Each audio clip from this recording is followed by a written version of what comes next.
Could this open source approach give proprietary models a run for their money? Drop your thoughts in the comments below. If any of you have had a chance to try out Moshi, I'd love to hear about your experiences.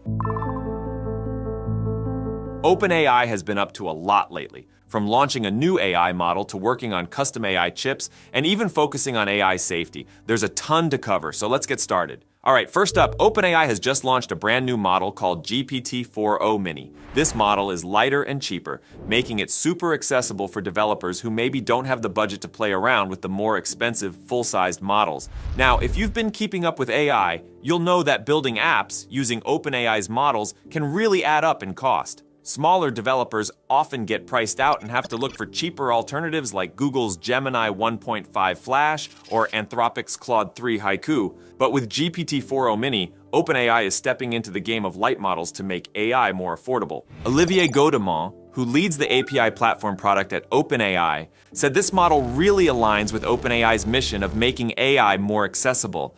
The idea is that if we want AI to benefit everyone, it has to be affordable. And guess what? Starting today, ChatGPT users on free, plus, and team plans can switch to GPT-4o Mini instead of GPT 3.5 Turbo. Enterprise users will get access next week. This means GPT 3.5 won't be an option for ChatGPT users anymore, but developers can still use it via the API, at least for now. Eventually, GPT 3.5 will be retired from the API as well, but there's no set date yet. Godemont thinks GPT-4o Mini is going to be very popular, and honestly, it makes sense. This model supports text and vision in the API, and soon it'll handle all kinds of multimodal inputs and outputs like video and audio. The new model is quite capable too. It scored 82% on the Measuring Massive Multitask Language Understanding (MMLU) benchmark, which is pretty impressive. To give you some context, GPT 3.5 scored 70%, and GPT-4o scored 88.7%. Google's Gemini Ultra holds the highest score at 90%, while Claude 3,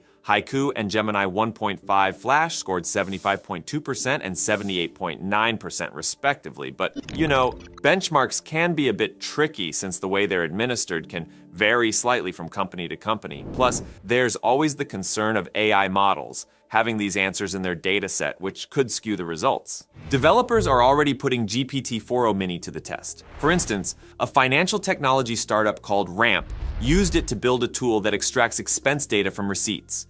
Instead of manually inputting data, users can now just upload a picture of their receipt and let the model do the work. Another company, Superhuman, tested the model